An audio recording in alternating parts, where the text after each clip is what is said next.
Okay, well, Allie, we're back after OSD 2025. Welcome home. Yeah. Let me move the mic a little bit closer to you. Okay.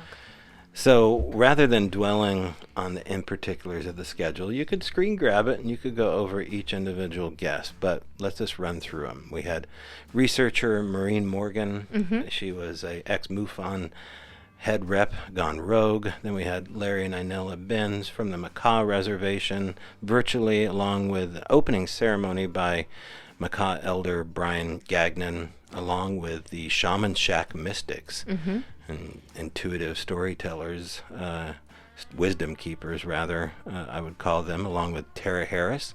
You know her from Flash of Beauty fame.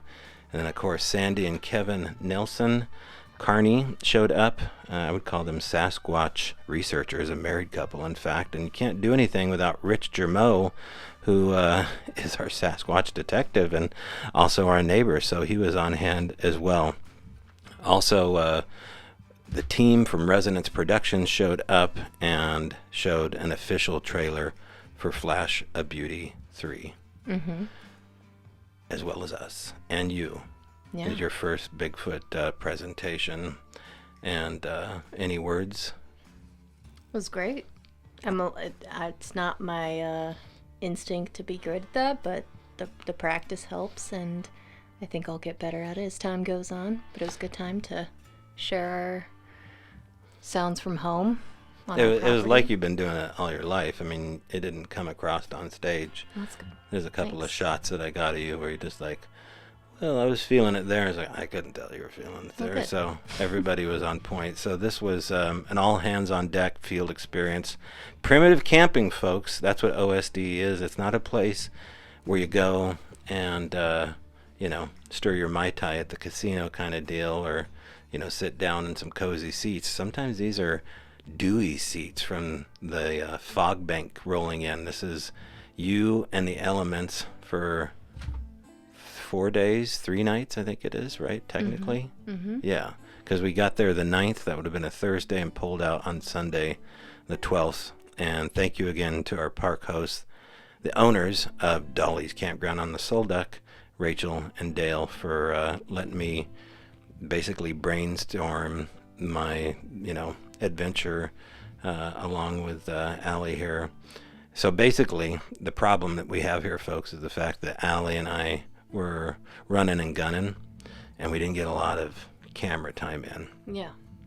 There's no way to really do it. I mean, aside from like flying a drone or you passing through between cooking meals and figuring out tech stuff and pushing up a tarp periodically, checking the member or the roster of people checking into camp. Yeah, it's a constant job. It's a constant job, so you got to have more volunteers. So we'll get into the possibility if you want to volunteer for OSD 2026.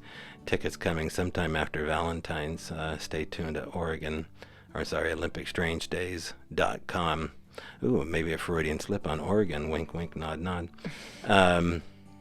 Well, gosh, we got a lot of B-roll footage here that we did get along the way that we can talk about. Let's just go over, first of all, the menu. Yeah, we had a Strange Days menu just for us in the event, brought by the Beaver Store, which was 7 minutes down the road from us. They put together some cute named weird items that Time warp brisket. Yeah. What's that?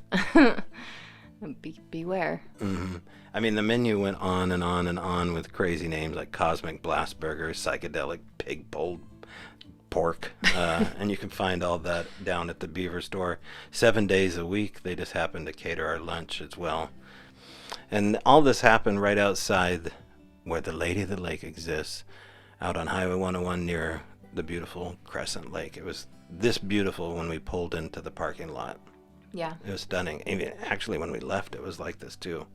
All the fall leaves and beautiful colors. It's about maybe 20 minutes away from where we're camping, so not too far if people want to go take a dip. And so that's where we found ourselves, right outside of Crescent Lake. home to the Lady of the Lake, another mystery. And so as people pulled in, they found our little homemade park signs that you helped me create here, and guided them down the secret squirrel path of Dolly's Campground, which is, according to most, really close to a lot of local Bigfoot lore. Mm-hmm.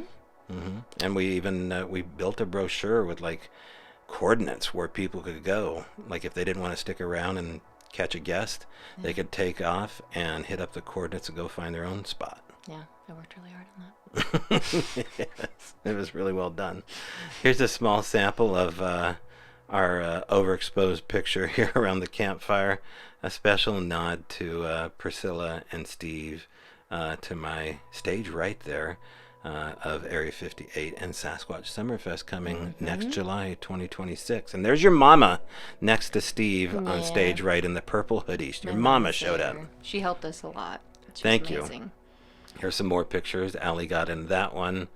And you see the full gamut there. In the middle row is Kevin Carney, and above him is his wife, Sandy. And Pons over there in the puffy coat next to Kevin, stage left, I believe. And so a lot of familiar faces, new faces that we met. We had people from Romania. We had people from Mississippi. We had people on the East Coast. Yep. Yeah, we had some cancellations from people from all over, too, that maybe we'll meet next year. We don't know, but it's always nice to get a group picture before everybody kind of disperses. And this isn't even everybody. Like some people were just hanging back at camp, having a cold one, and then they'd kind of flux in and flux out. Yeah. And, that's the way we want it. Like, you have a million different options. Like I said, a lot of this footage we couldn't get just solely on camera, so thanks to Alex Liberato and his significant other, Will, we got a drone to fly around camp. So this is my attempt at doing some aerial footage. And then back to some random Sony footage of the Mystics Gypsy tent. Did you go in there? I did. I had an aura reading and oracle card reading. They were great. What does that involve? Like, is that an intense operation? No. In fact, they were like 15-minute long, maybe a little bit more than that. But they just like take deep breaths and ask you to say your full name 3 times. And then they check in with your energy. And your aura is like the colors of your energy field surrounding your body on like different levels. And then oracle cards. So cool. Yeah. There's some footage back there of the owners of the Shaman Shack, Larry and Inella Benz, and a quick little powwow around the fire. There's Alex and Will, the givers of the drone, and this is our camp spot. Way in the back, you can see Allie hard at work making Maureen Morgan perhaps her breakfast. It was cool fun. Waking up with the same crew every day. We kind of got into each other's routine. Yeah. And, this was my favorite shot here. Gentlemen, you would be lucky enough to have a woman in your life that you would wake up and go to the podium to struggle to get the bugs out of the system, so to speak, and see a warm cup of coffee that has been kept perfectly warm with notes on top and a homemade rolled cigarette. Yes, that is a cigarette. And a lighter. It was, I had to post that. Yeah. It was very, very, very cute. Thank you so much. You're welcome. And had to keep you going with coffee and I know, but it's a little nicotine fix. I mean, it probably should be a smoothie and like a vape pen, but let's get real, folks. I don't know. I tell myself vape pens are worse, but right. Who knows? Well, vape pens, what are you going to do? There's a small example of the rabble-rousers around the campfire, and then Tara showed up, Tara Harris again from Flash of Beauty, with the infamous, if you've seen Paranormal Bigfoot, you know about her Bigfoot encounter and what was left for her. I know the area where this was found, and you don't find chunks of quartz shooting out of the mud like this. Apparently, this Bigfoot-shaped crystal was left for Tara right before or after she had a sighting. She brought it with her. I think it was a pretty cool thing to finally see up close.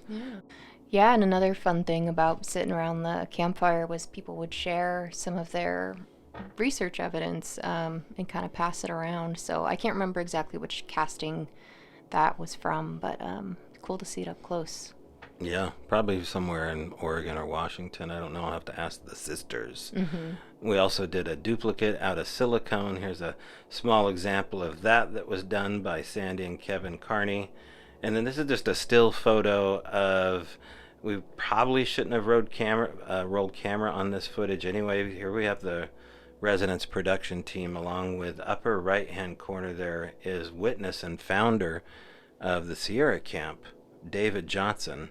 So pre-Ron Moorhead invite, back in like the late 50s, David Johnson, as a little boy, is up in the high Sierras experiencing the strange. So they showed a trailer. What do you think of Flash of Beauty 3's trailer?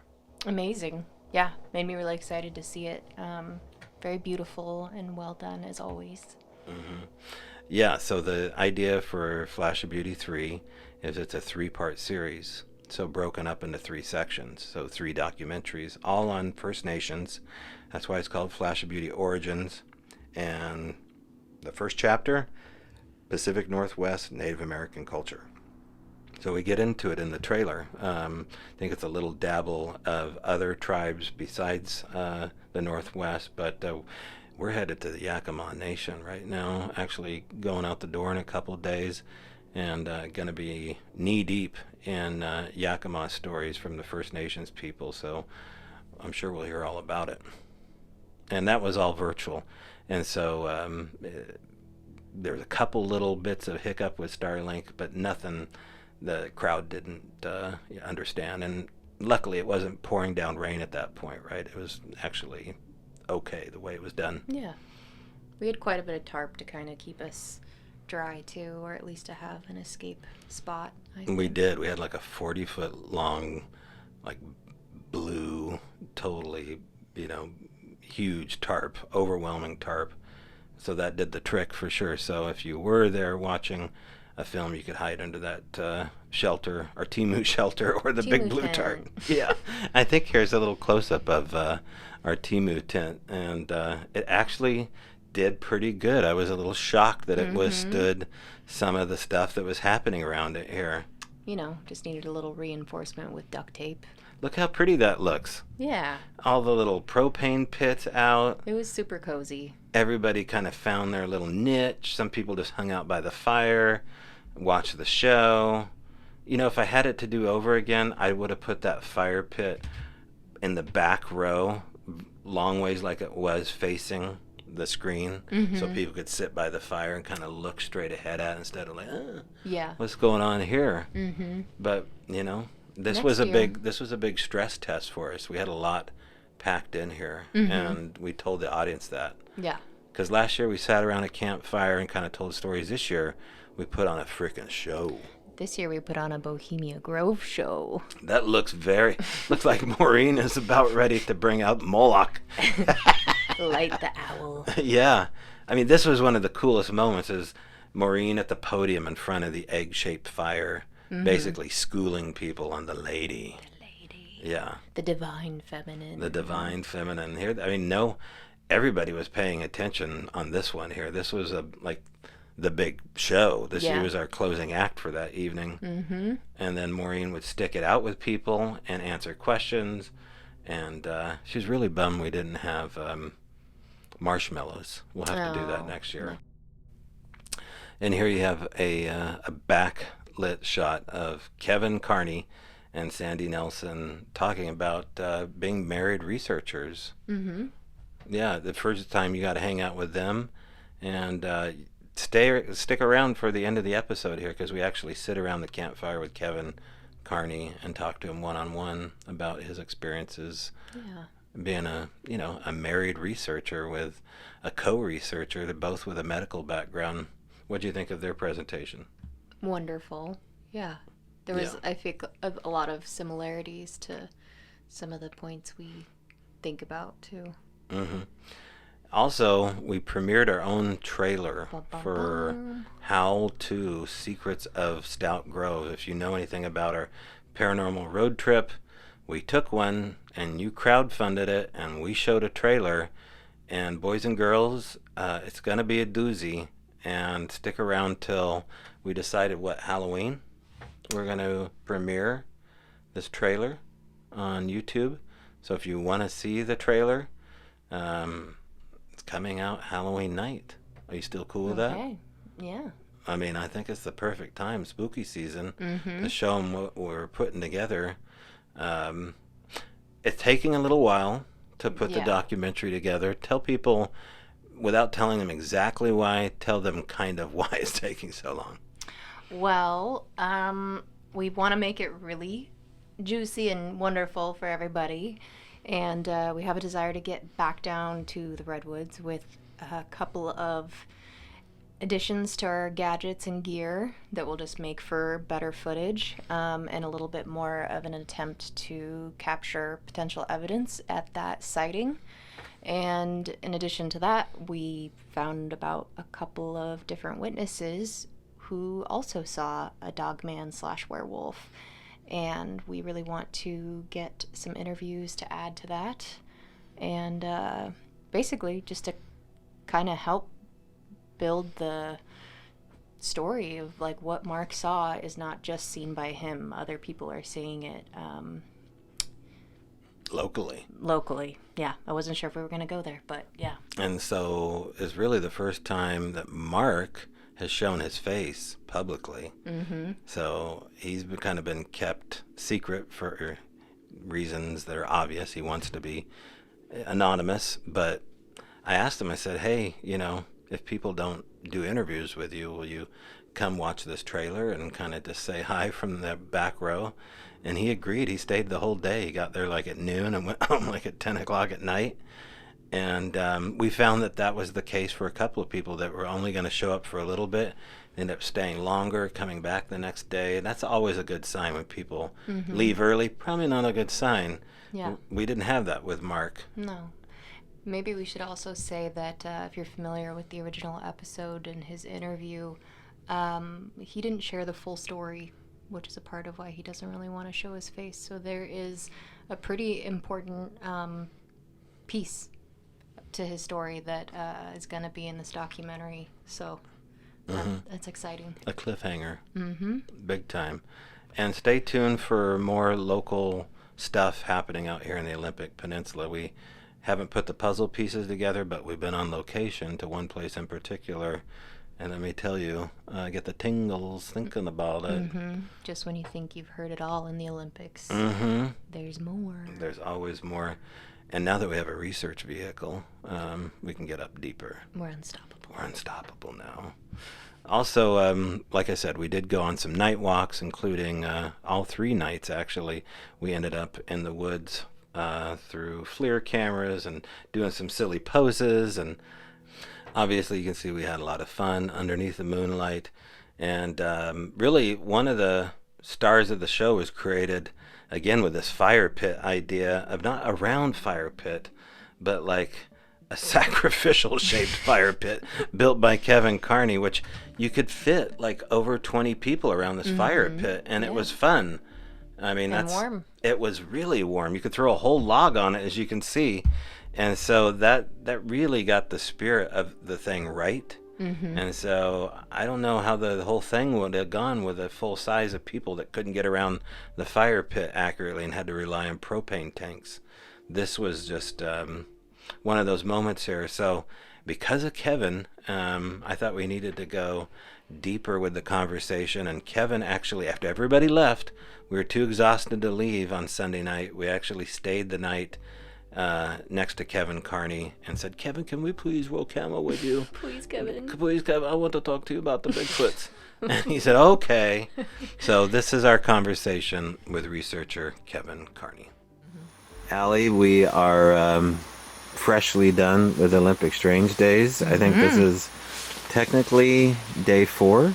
It would probably be, this might be day 5. Day 5? Yeah, if you count us getting here early and setting up. I'm so punchy, you could say day 6, and I wouldn't be able to argue with you.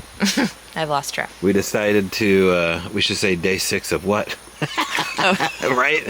Day 6 of what? Olympic Strange Days. Yes. And we're here at camp. Everybody's gone.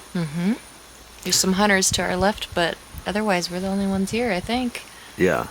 Last one standing except for one man over here. This is an old friend of mine, Kevin Carney. Allie, you just kind of met him this weekend for the first time. And so Kevin stuck behind. We're across the way here at Dolly's Campground. And it was actually because of Kevin that we found this spot here. You know, without his wife, Sandy, who's not with us right now, I would have never known that this place existed. So it's a great spot. Any impressions over what you thought about your first hosting of Strange and your first presentation? Give me some feedback. It was, I think, even more fun being like a facilitator as opposed to just an attendee. It was, felt right. It felt fun. Yeah. How about your first presentation? I was very nervous leading up to it, but I don't know, this might be a little too much information, but it reminded me of when I used to do horse shows. I'd get really nervous, like up to the gate, and as soon as I'd go through the gate, I'd just like kind of relax into it and focus in, and I don't even know what happens. I'm like, I kind of blacked out, but I think it went okay. Yeah. Kind of a thing. And it reminded me of that. I haven't felt that since I was like a kid. Yeah, and picturing people naked never really helps me. Like, picturing people naked makes me feel more awkward, right? I don't necessarily want to go out in the audience and picture all these people naked, especially after 3 days of not bathing. Right? Yeah. So, I thought you did great. Everybody else did. Thanks. Yeah. So, anyway, Kevin, thanks for sitting by the campfire with us. Oh, you bet. You know, we have the place all to ourselves right now. Like, kind of the world is at our fingertips. But I thought, I don't really have it in me right now to like go out in the woods. And I thought, night walk every night. Every night we did a night walk. Both of you. Yeah. And so tonight I thought, well, if we can talk Kevin into a campfire, I won't say confession, but just like a campfire chat, then it might be worth trying to do so. With us right now is Kevin Carney.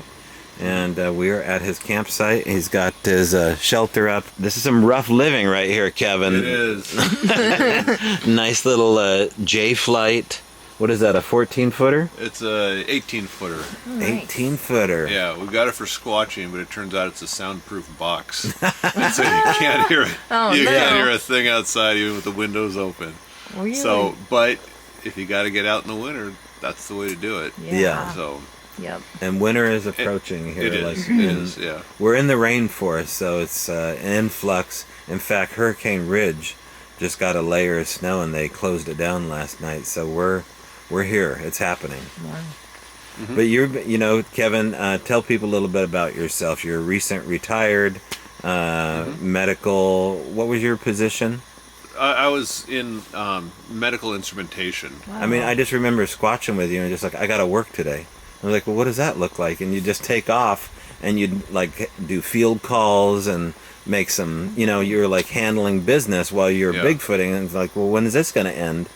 And then you retired and now you're like full-time, geared out, ready to go. You've got a truck full of plaster.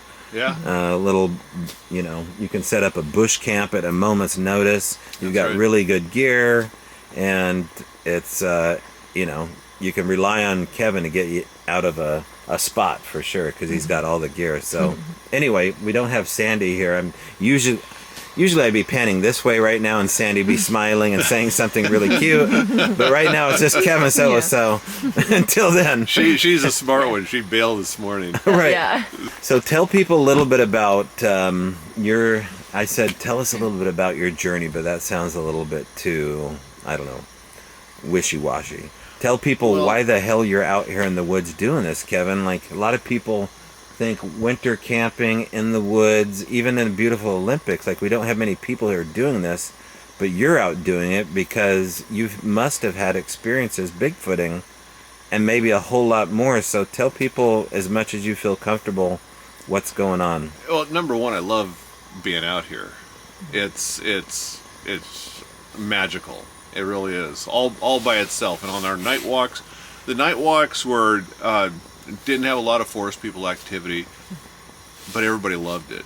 It was you can't bring back a photograph and saying, oh, it was like this, or a video. Say, Right. you can't go during the day and say, oh, it was like this. It is something you have to experience. You have to sense. You have to feel it. You have to breathe it in. And it is just otherworldly. Yeah. So it was a total success, even if we didn't have any forest people activity. Yeah. No. So, but that's why I like going out in the winter. Is yes, I do want to go, have some kind of an encounter, some kind of experience. But I'm never going to come home skunked, really. Yeah. Because I'll have a good experience.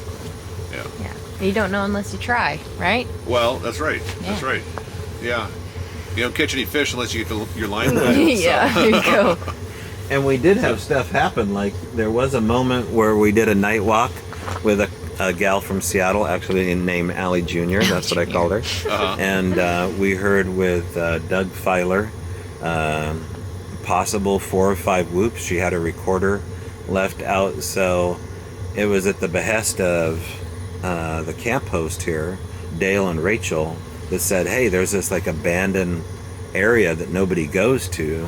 Why don't you go there and see if you have anything happen? So that's where we did our night walk, pretty much like on the regular. We were there last night, and it's like a single road, kind of creepy. It's got a definite little spook. What do we call it? We call it like the Devil's Birth Canal, or It was something like that. Yeah. I didn't see it as a birth canal. I thought it was pretty cool. And the spooky factor, it got dark.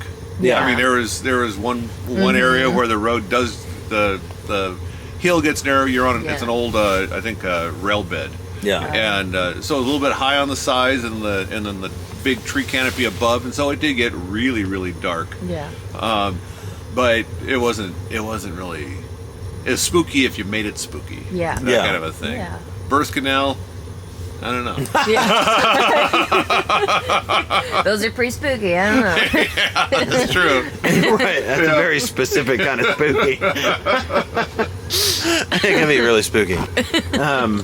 All right, so we did that, and Did some midnight mushrooming too. Yeah. That was a lot of fun. Totally. Finding mushrooms. there's a in the dark. reason that I Yeah. picked you and Sandy to talk, is because of the fact that you and Sandy have put in the time and the work to actually go out and be boots on the ground married investigators, going out pretty much all year long, off and on, right? Like, Yeah. you guys aren't off in Bali, putting your toes in the sand. As far as I know, you guys are out like in porta potties with your rain gear on, with plaster on your hands. You're serious Bigfoot researchers. Oh yeah. Now in the coldest part of winter, we're not out, but we are out for sure. I've got something in November. December's not planned. The rest, we Christmas Day is great because we give each other calendars, and those calendars, and we'll have them filled by New Year's Day, and so we've got our whole year planned out. We've packed those calendars, and like this week or this weekend, where we kind of overpacked. Yeah. So next year we're gonna lighten up a little bit, but it's a constant. It's always on the calendar. Yeah. Now, in like slower seasons when maybe the weather's not as great, do you guys go like at least once a month, or how, like easily once a month? Yeah. And when it's rough out, we'll get a cabin. Yeah. Plenty of cabins. I mean, we're not talking the Hilton. We're talking. We share it with a raccoon in the ceiling. We've had mice in the kitchen right beside us. Yeah. The mice stay on that side of the cabin. We're on sleep on this side, and it works out. So it's that kind of elegance that we prefer. One with nature. Yeah. But that gets us out there. That gets us in the Hoh rainforest. That gets us up in the OP, and that's where we want to be. That's where action is, and so that's we gotta be where the action is. Yeah. It's always funny to me, Kevin, that sometimes men get flack for going out and doing this stuff, like going out in the woods, trompsing around, looking for mysteries like Sasquatch. But yet there's a whole section of guys that are like addicted to sports. And they spend their whole life like decorating their face and their wardrobe with the 49ers and the Raiders. And it's like, that's okay. But like what you're doing to me is okay, right? Like this is cool. Like this is what you do. This is your team, Team Bigfoot. It is. So what do you think about the disconnect from a society that thinks that what you're doing is a waste of time, but yet going and spending thousands of dollars on away games and field games is like perfectly acceptable? I used to be one of those guys. Ooh. Seriously, I had not season tickets for the, but multi-game ticket packages from the Mariners. Mm-hmm. Big Seahawk game. I still have a pool that at least one football pool that I'm in. So I totally get that, but to me the Sasquatch phenomenon is more everlasting. It's more. It takes you down a path that is way more profound to me than this season. For example, the Seahawks can be great this year or not. They're pretty good, actually. They won today. You're keeping track, see, but I won't tell you that I bet on the Jaguars, but I guess I did. So, but the point is, next year is going to be new draft season. Mm-hmm. It'll be a new roster, and every year is going to be different. What's going to happen 10 and 20 years from now? Nobody's going to remember the 2025 season. Mm-hmm. But the Sasquatch phenomenon, that is everlasting. Mm-hmm. That has been in history, and the farther you go back in history, you will find that, and it fascinates me. And it's happening now. It happened years ago. It's happening now. I'm going out again. I'm going to be here another day. Mm-hmm. So it just I can't get enough of it because I know they're out there, and I know there's something to learn, and it's very close to me. Yeah. It's spiritual. It's a spirit being is what it is, and it has been the gateway, my gateway cryptid, which is more than just a creature, but it has taught me about the spirit world and the nature spirits. Right. And the more I learn about that, it's like, oh my gosh, there's an entire world, unseen world, that is right here around me that I need to know more about. So I guess that's the drive. It's become more spiritual, not so much trying to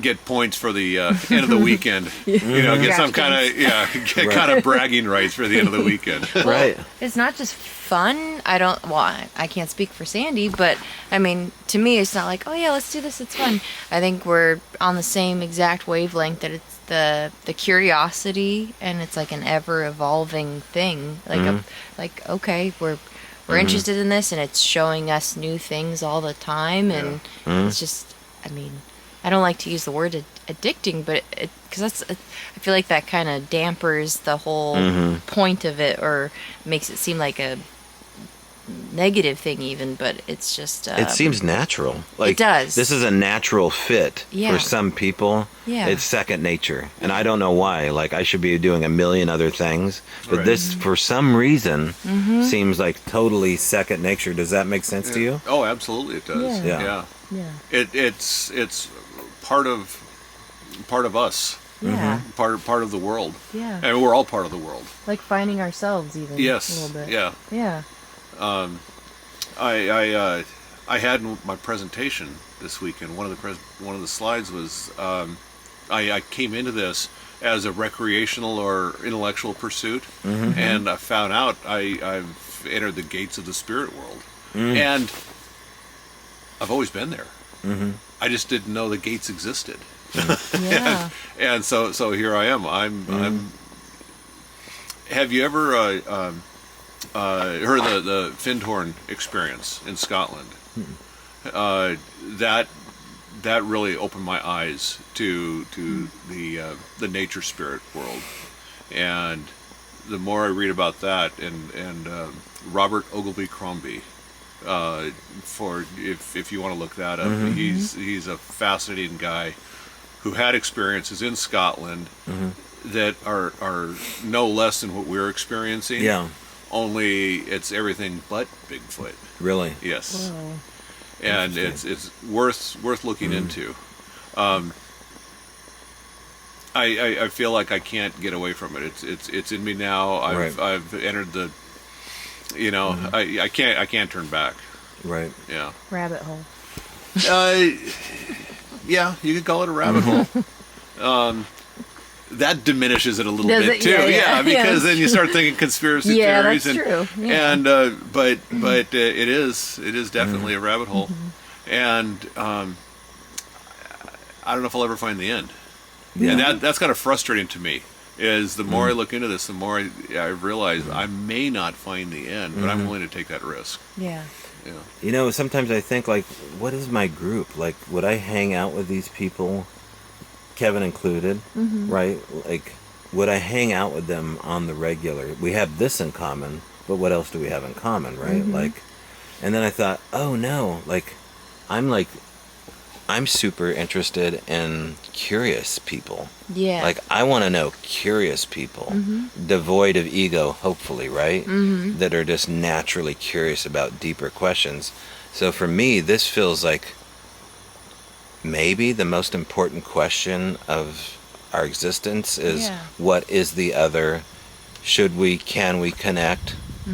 And what are the results that would benefit us as a whole here? And I feel like we're brushing up against it periodically when we do the night walks, when we exchange information, when we have like a powwow like this. And so I think that's for me, just personally, just saying this, is that it's that curiosity element of Kevin that makes me feel close to him, right?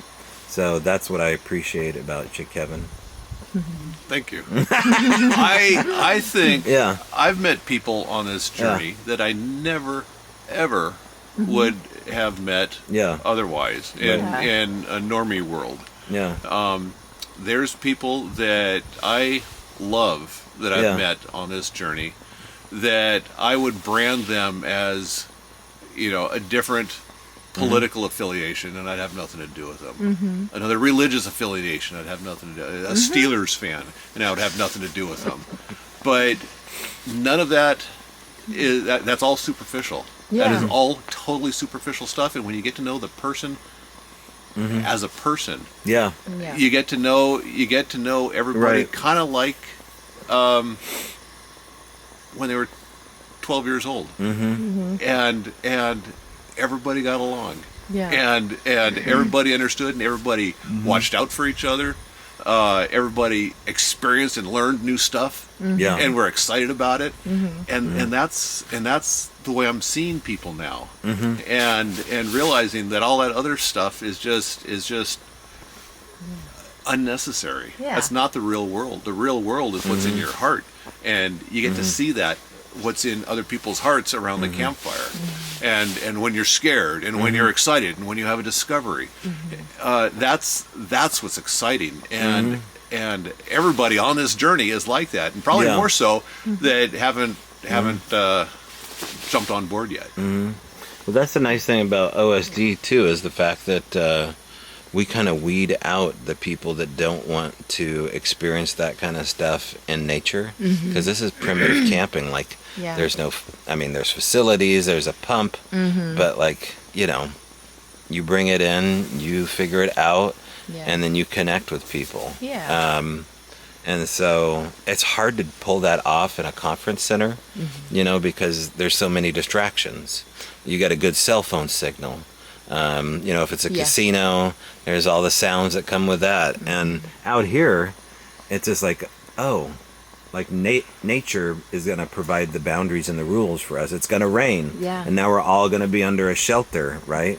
And come to the fire to warm up. Yeah.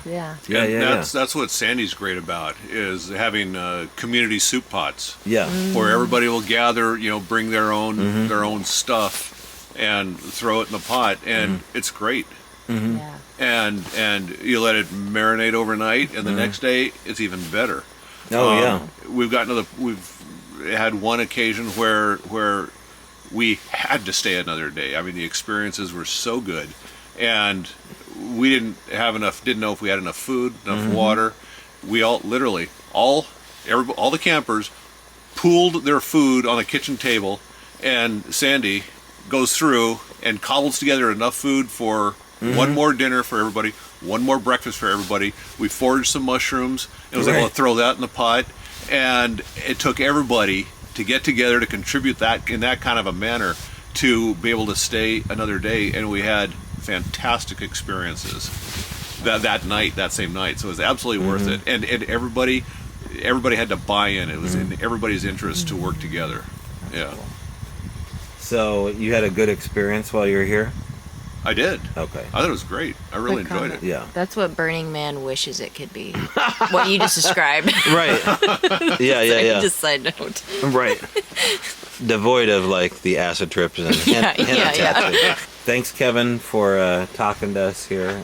We wanted to update people on what had happened here. Unfortunately, I pretty much just have drone footage to show people. Yeah. It was pretty much just like three of us, you, me, and your mom, that pulled this off. Yeah. A little overstretched at times, but we tried to not let it show. Yeah.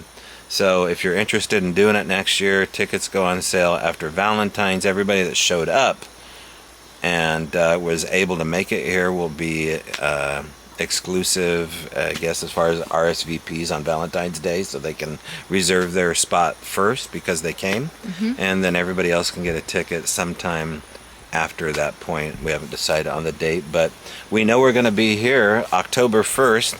Dr. Simeon Hine has already agreed to sign up. We have a macaw elder. Brian Gagnon is going to show back up and teach field tracking from a Native American macaw point of view. Like interpersonal, as far as like a spirit journey kind of thing. I don't quite know how to explain it beyond that, but we're excited to have macaw representation speaking basically on their old land right out here. So if you get a chance to show up here, you can go up to olympicstrangedays.com, check out the website, especially in 2026, like on January 1st. Thanks again, Kevin, Allie. Wave us out. Bye, everybody. Bye.